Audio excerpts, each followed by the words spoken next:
Do my eyes deceive me?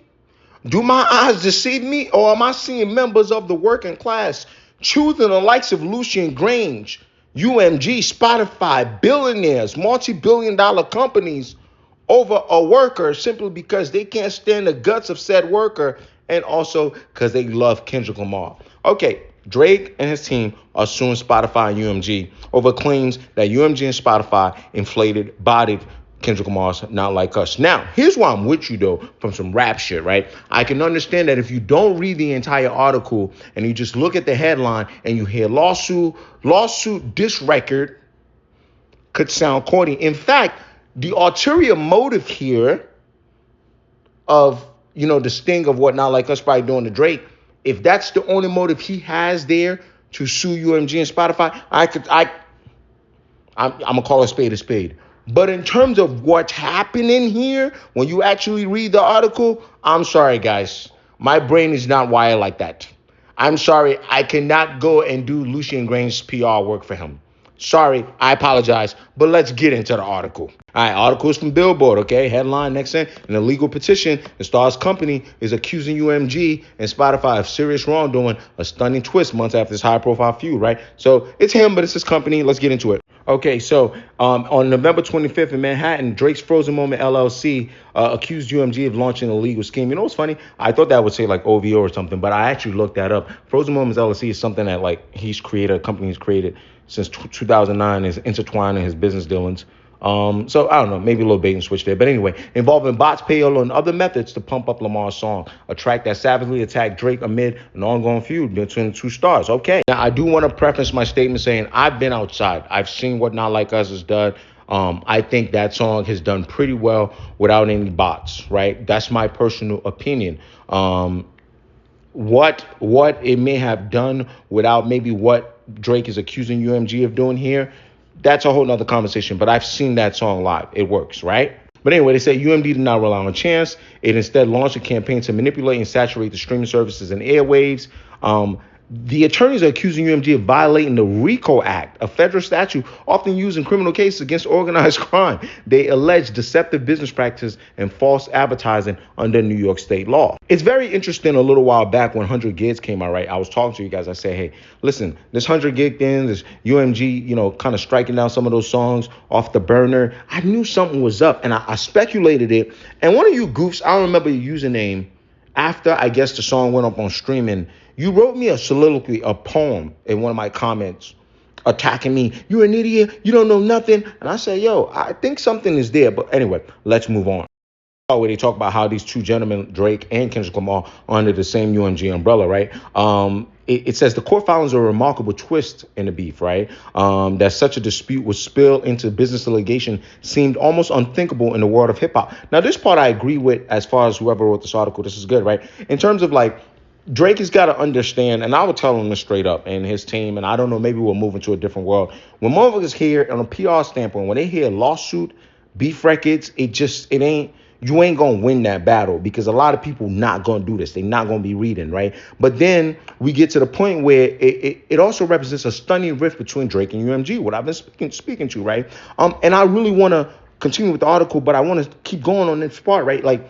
So I know a lot of you guys love Kendrick Lamar. You hate Drake right now. So for you, you're going to run to the UMG, and you don't know you're doing it. You're going to indirectly defend UMG. You're going to indirectly defend the people that I've always told you are the ones that got their paws on the claws on this rap shit, right?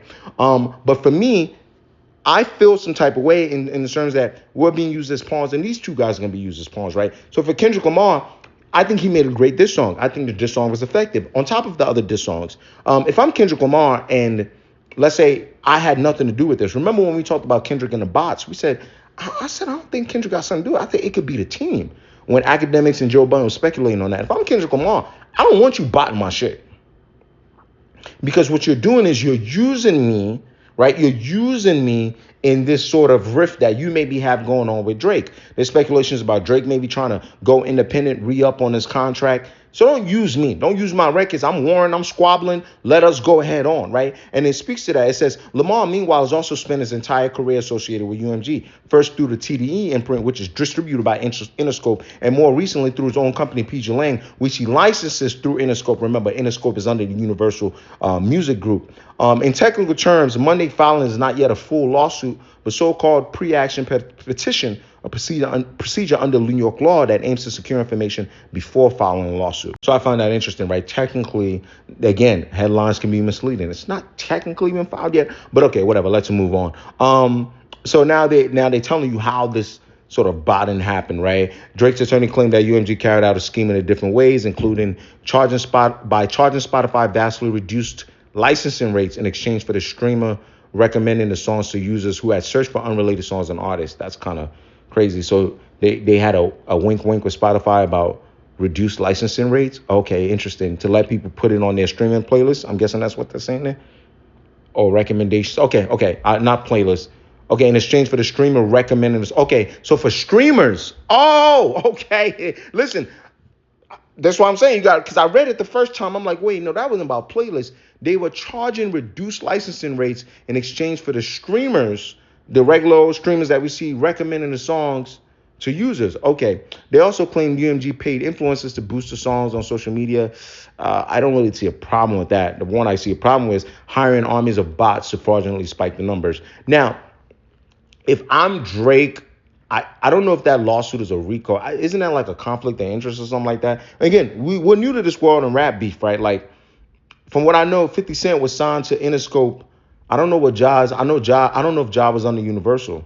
I really want to go find out what Ja Rule was under. But like, you don't see where two people are signed on one label and one label is helping incite the war.